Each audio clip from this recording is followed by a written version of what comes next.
இன்னைக்கு இந்த இந்து தர்மத்தை நாசம் பண்ணி இந்துக்கள் தர்மத்துக்கு எதிராக பேசுறவங்களோடலாம் கூட்டணி வச்சு இன்னைக்கு அவரோட ஆன்மா கூட மன்னிக்காது இவங்களை. அந்த மாதிரியான ஒரு ஆட்சியை பண்ணிக்கிட்டு ஒரு ஆட்சி எங்க அவங்க கிட்ட இருக்கு, அவங்களோட கூட்டணி வச்சுக்கிட்டு ஒரு குளறுபடியான ஒரு அரசியல் என்ன பண்றோன்றதே தெரியாம, நம்மளோட சித்தாந்தம் என்ன, நம்ம அப்பா எப்பேற்பட்ட ஒரு அரசியலை முன்னெடுத்தாருன்னு தெரியாம இன்னைக்கு உட்காந்து நாங்க என்ன பேசிக்கிட்டு இருக்கிறாங்க, எல்லாம் பேசிக்கிட்டு இருக்காங்க. அப்ப இதுவும் அவங்களுக்கே இது நல்லதுதான் வச்சுக்கோங்க. அப்ப அங்க மும்பையில இருக்க தமிழர்கள் முடிவு பண்ணுவாங்க. பராசக்தியில ஆரம்பிச்ச திமுகவோட வளர்ச்சி இந்த பராசக்தியில முடியுது திமுகவோட வீழ்ச்சி. இதோட அவங்க அது முடிஞ்சிருச்சு. இந்த பராசக்தி இவங்களுக்கே வச்சுக்கிட்ட கொல்லி கிரியேட் பண்ணலாம்னு பாக்குறாங்க. அதனால உதயநிதியை வந்து ரொம்ப சேஃபா கிரவுண்ட் பண்ணாங்க. சந்தான மாதிரி ஒரு ஆளை கூட வச்சு, சூரி மாதிரி ஒரு ஆளை கூட வச்சு ஃபுல் பேக்கப் அவங்க தான். கூட மட்டும் இவர் நின்று ஒத்து ஊத்திட்டு இருப்பாரு. This video is sponsored by Fast Track, celebrating 25 years of excellence. Download your Fast Track app now. Cresco Cars, leading dealers of Maruti Suzuki. RR Collections, elegance in every thread. Top 4 call drivers, day or night, we drive for you. வணக்கம் and welcome to Times of Republic. Times of சிபி now, editor and publisher Times of Republic. மீண்டும் உறவுகளை மற்றொரு நிகழ்ச்சி சந்திப்பது மிக்க மகிழ்ச்சி. 1 lakh subscribers நம்ம நெருங்க போகிறோம். ஸோ நிறைய பேர் சப்ஸ்கிரைப் பண்ணாமல் பார்க்குறீங்க. சப்ஸ்கிரைப் பண்ணாதவங்க மறக்காமல் சப்ஸ்கிரைப் பண்ணுங்க. ஸோ இன்னைக்கு நம்ம கூட இணைந்திருக்கும் முக்கிய விருந்தினர் பாஜகவின் மகளிர் அணியை சேர்ந்த மதிப்பிற்குரிய திரு சூறாவளி சுமதி அவர்கள்.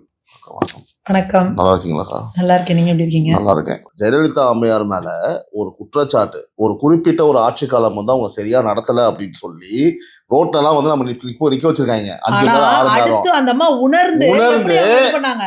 மக்களுக்காக தான் இந்த ஆட்சியை கொடுப்பேன் நானு. எனக்கு என்ன இருக்கா, புள்ள இருக்கா, குட்டி இருக்கா, எனக்கு என்ன இருக்கு, நான் எல்லாத்தையும் பிள்ளை மக்களுக்காக செஞ்சுட்டு போறேன். இவங்க அப்படி திருந்தவே மாட்டாங்களே. ஏங்க அந்த அளவுக்கு இருக்குங்க அவங்களுக்கு. வாரிசுகள் அத்தனை வச்சிருக்காங்க. சேர்த்தவங்க யாரு கொண்டு போய் என்ன மனசாட்சியே இல்லாதவங்க. அதுதான் நம்மளால ஏத்துக்க முடியல. மனசாட்சி இல்லைங்க. தப்புன்னு ஏத்துக்க முடியலங்க. ஐயோ என்னையா குழந்தைங்க வெளியில போக முடியல, இன்னையா நடந்துட்டு இருக்கு, இல்லையா இத்தனை குழந்தைங்க மேல பாலியல் குற்றச்சாட்டு. இந்த பாருங்க, அந்த ஒரு குழந்தைய திருச்சியில 14 வயசு பிள்ளைய அவ்வளோ கண்டினியூஸா வச்சு அவன் பாலியல் தொல்லை கொடுத்து அந்த குழந்தை, அந்த 14 வயசு பிள்ளைக்கு குழந்தைய பிறந்திருக்கு. யாரு? திமுக காரன். போலீஸ்ல கேஸ் எடுக்க மாட்டேங்கிறாங்க. பிரச்சனை என்னையா பண்ணிட்டு இருக்கீங்க? இந்த அண்ணா நகர்ல அப்படிதான் ஒரு 10 வயசு குழந்தைய பாலியல் தொல்லை கொடுத்து போலீஸ் ஸ்டேஷன்ல போய் கம்ப்ளைண்ட் கொடுத்தா அம்மா ட்ரெஸ் எல்லாம் அவுத்து உட்கார வச்சு அடிக்கிறீங்க. இவ்வளவு பெரிய அராஜகம், ஆணவம். எல்லா ஆட்சியிலையும் தப்பு நடக்கும்.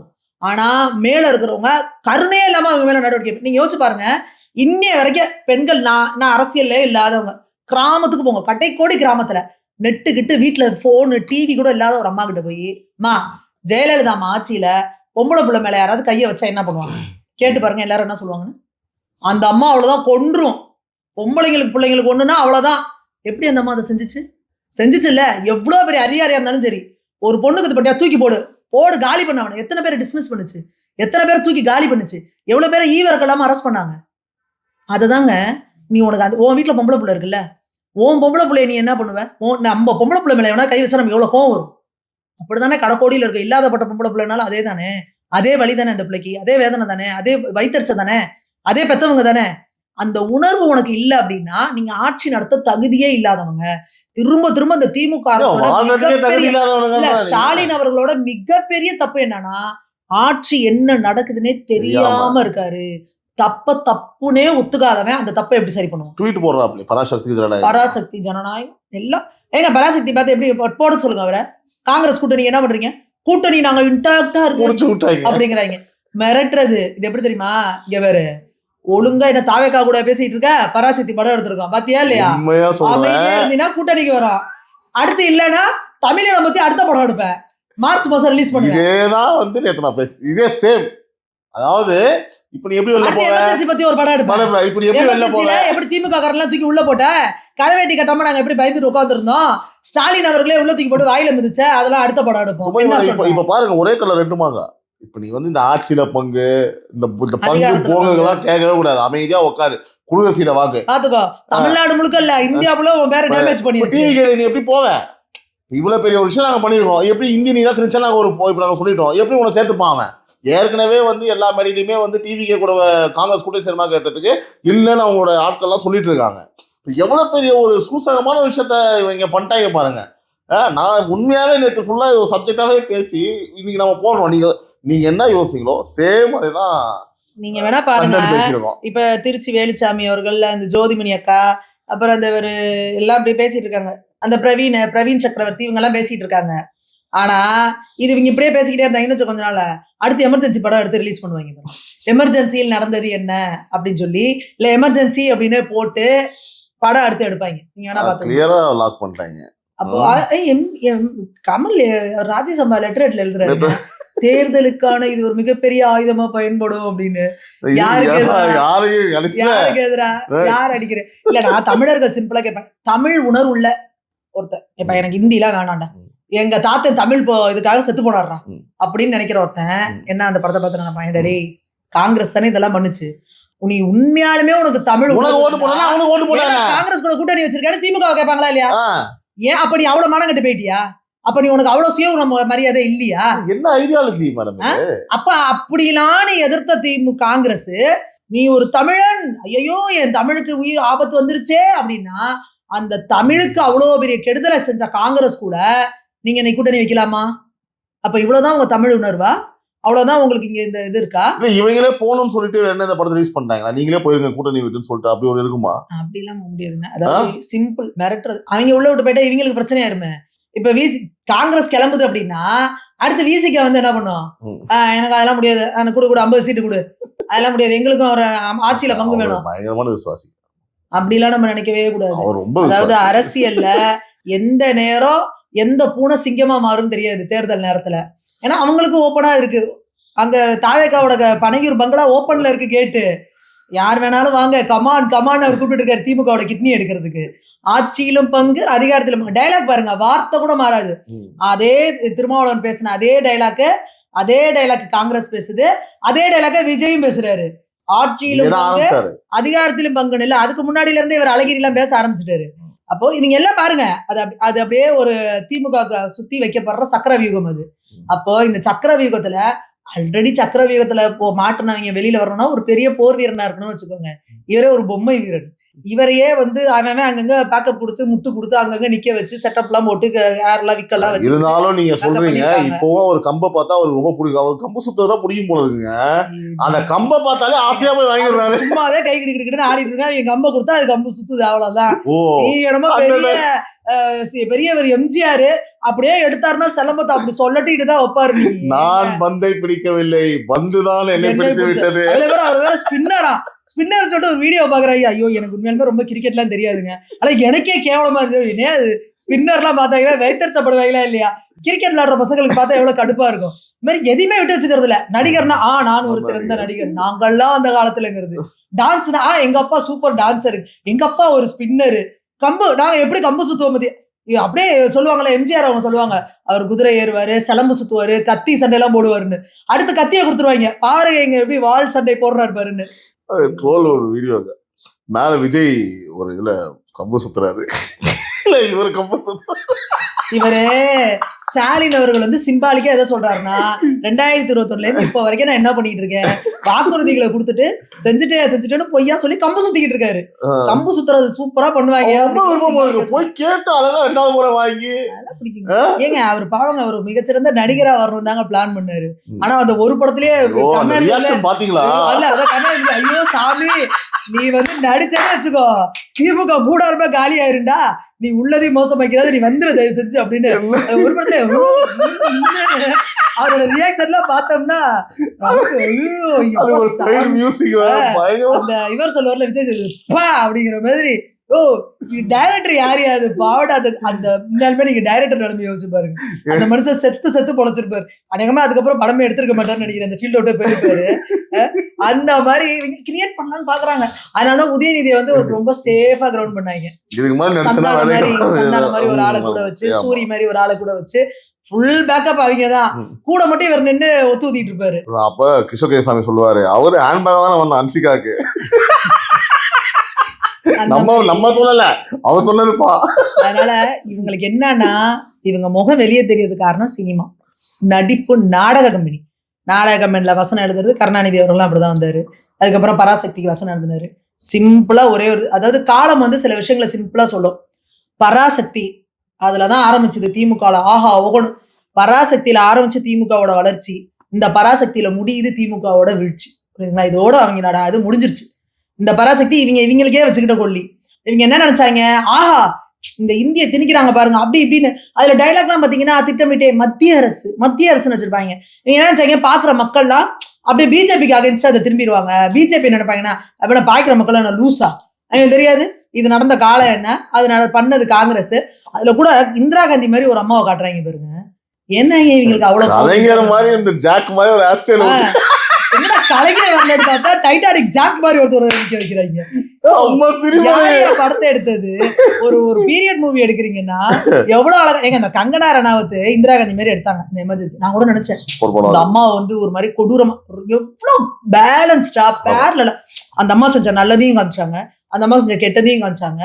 என்ன அவங்களுக்குள்ள என்ன மாதிரியான மன போராட்டங்கள் நடந்தது கரெக்டா நியாயமான முறையில அந்த மாதிரி எவ்வளவு அழகாவும் காமிச்சிருந்தாங்க. இதுல இந்திரா காந்தியா ஒரு அம்மாவை போட்டிருக்காங்க பாத்தீங்களா, சொர்ணாக்கா மாதிரி இருக்குது. அப்ப எவ்வளவு வன்மம் இருக்கு உங்களுக்கு. ஏன்னா நீங்க இந்திரா காந்தி அப்பெல்லாம் திட்டினது என்னென்ன பேசுனது உங்க அப்பா அது பண்ணதுதான் இன்னமும் உங்க மனசுக்குள்ள இருக்கு வன்மம். ஆனாலும் வெளியில வாமாப்ல அப்படின்னு ராகுலுக்கு தோலை தட்டி கூட்டிக்கிட்டு இருக்கிறீங்க. அப்ப இதை பாக்குற காங்கிரஸ்காரங்களுக்கு என்ன கடுப்பா காண்டா இருக்கும். ஏன்னா என்னையா இந்திரா காந்தியை காமிச்சிருக்கீங்க, என்னையா இப்படி எடுத்திருக்கிறீங்க.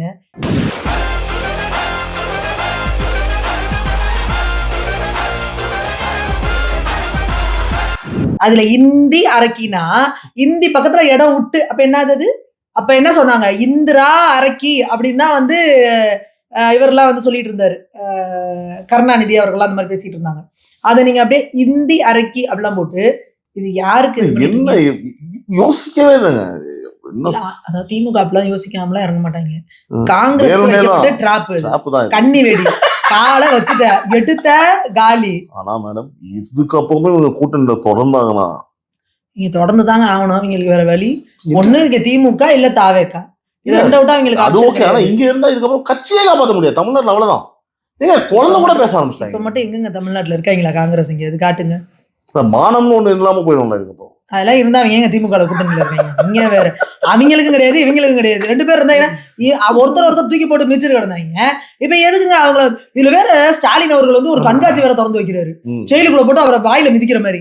அவன் மிதிச்சது யாரு, காங்கிரஸ் தானே. நீங்க யோசிச்சு பாருங்க, யாரோ ஒருத்தர் 10 வருஷத்துக்கு முன்னாடியோ 20 வருஷம் 30 வருஷம் முன்னாடியோ உங்களை போட்டு செம்மையா அடிச்சிட்டாரு, ரோட்ல வச்சு நல்ல மிதின்னு மிதிச்சிட்டாரு. அதுக்கப்புறம் மூஞ்சி திரும்பி பாப்பீங்களா நீங்க? ஒரு உங்கள்கிட்ட ஏதாவது வந்து நம்பி வாதம்பி நம்ம 2 பேரும் சேர்ந்து ஒரு பிசினஸ் பண்ணலாம் அப்படின்னு அதெல்லாம் இல்ல.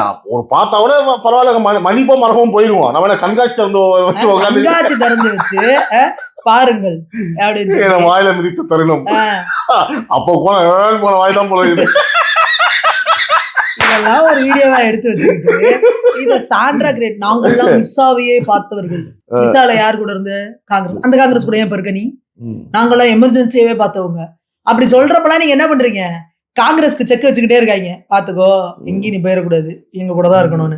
சோ இப்ப இந்த 2026 உண்மையாலுமே நமக்கு வந்து ஒரு பயங்கரமான அதாவது பொதுவா எலெக்ஷன் எப்படி இருக்கும், அப்படியே தீயா இருக்குன்னு பேரு. நமக்கு இப்ப பயங்கர காமெடியா இருக்குது.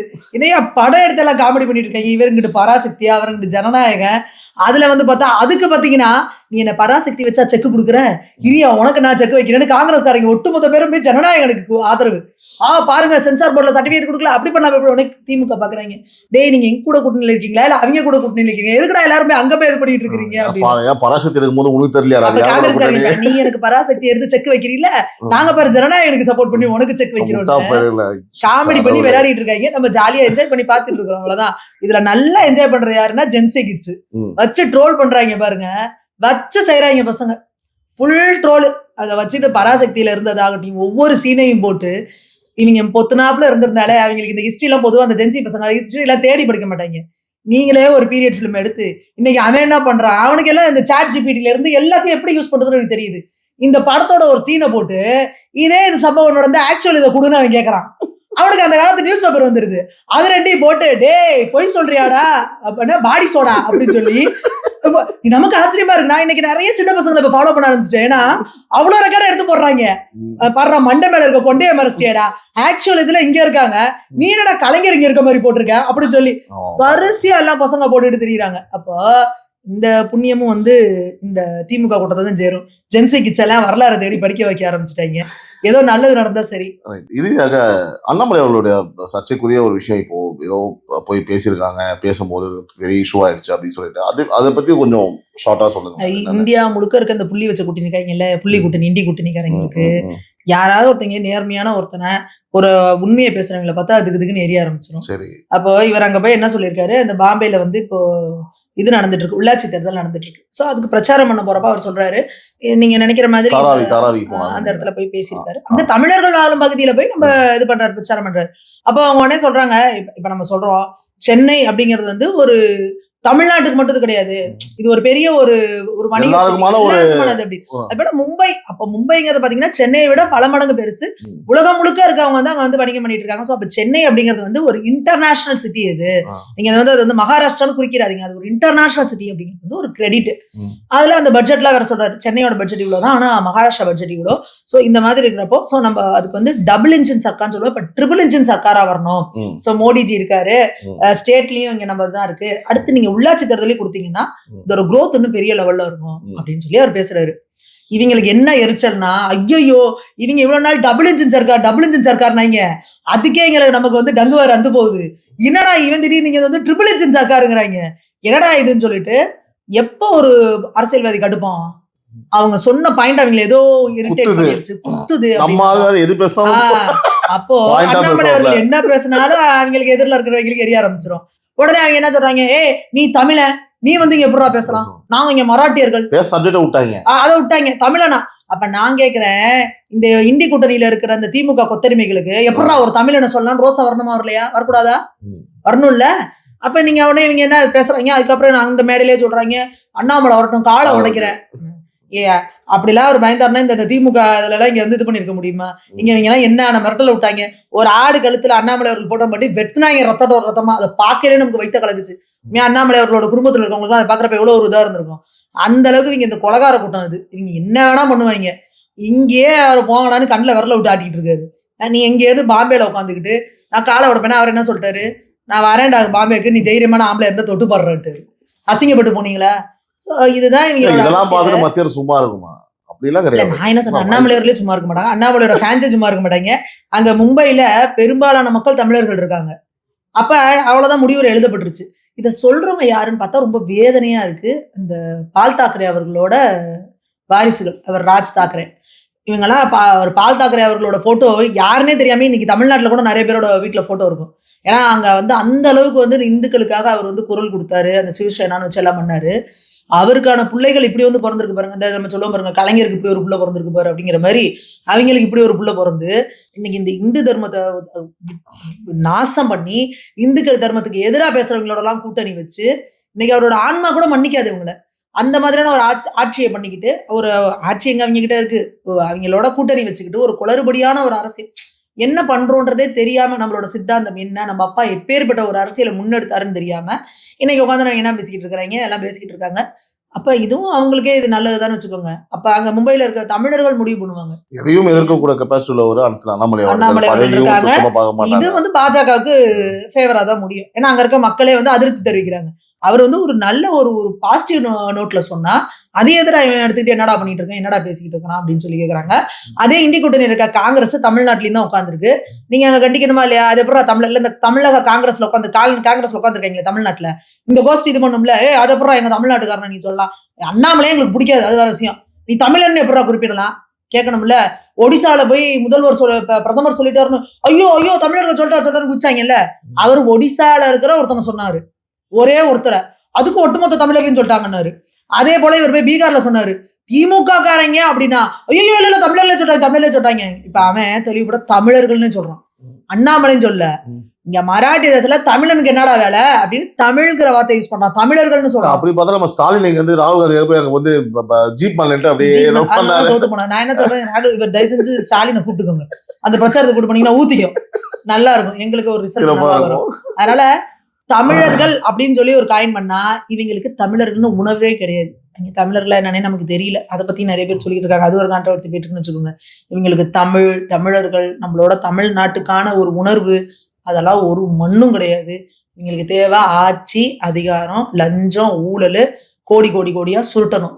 அதுக்கு என்ன வழியோ அதை பண்ணிட்டு இருக்கிறாங்க. தமிழக மக்கள் கடுமையான அதிருப்தியில இருக்கிறாங்க. இந்த தேர்தல்ல திமுக வந்து நம்ம இவங்க நினைச்சிட்டு இருக்காங்க 200 போகும், இந்த சொல்லுவாங்கல்ல 1000 2000 4000 சில பெம்பிலிக்கு பிலாப்பி அப்படிங்கிற மாதிரி. நம்ம தேர்தல் வரலாறு படிச்சிருக்கோம், கலைஞர் அவர்களே தோற்ற வரலாறு, அந்த இவர் ஹெச்டி அண்டையா கிட்ட வந்து இது பண்ணி அப்புறம் எம்ஜிஆர் ஐயா சொல்லி தான் நடந்துச்சுமாங்க. ஸ்டாலின் அவர்களே தோத்துருக்காரு எலெக்ஷன்ல எல்லாம். சேப்பாக்கம்ல அது மாதிரிலாம். அந்த மாதிரி இந்த தடவை வரலாறு நடக்க போகுது. இந்த எலெக்ஷனை நம்ம குறிச்சு வச்சுக்கணும். திமுகல பெரிய பெரிய தலைகளே வந்து தோக்குறதுக்கான ஸ்கோப்லாம் நிறையவே இருக்கு. இந்த தேர்தல் வந்து ரொம்ப மெத்தனத்துல இருக்காங்க. என்னடா காசு கொடுத்தா ஓட்டு போட போறாங்கன்னு. நீங்க எழுதி வச்சுக்கோங்க. ஓட்டுக்கு 10,000 கொடுத்தாலும் ஜனங்க வாங்கிக்குவாங்க. ஆனா ஓட்டு உங்களுக்கு கிடையாது. கிடையாது. அதுல மக்கள் உறுதியா இருக்காங்க. ஸோ எப்படியும் வந்து பார்த்தீங்கன்னா இன்னொரு 4-5 நாள்ல வந்து பேப்பரை பார்த்தோம் அப்படின்னா பல்வேறு விஷயங்களை வந்து நம்ம பேச வேண்டிய சூழல் ஏற்படும். நிச்சயமாக இந்த திமுக அரசு இருக்க வரைக்கும் வந்து தமிழ் மக்களுக்கு எந்த பாதுகாப்பு இருக்காது, குறிப்பா பெண்களுக்கு பாதுகாப்பு இருக்காது. இந்த மானங்கட்ட திமுக அரசை பற்றி நாம் பல்வேறு விஷயங்களை தொடர்ந்து பேச உள்ளோம். பல்வேறு விஷயங்கள் நம்மோடு இன்று பகிர்ந்தமைக்கு நன்றி மேடம். நன்றி. This video is sponsored by Fast Track, celebrating 25 years of excellence. Download your Fast Track app now. Cresco Cars, leading dealers of Maruti Suzuki. RR Collections, elegance in every thread. Top 4 call drivers, day or night, we drive for you.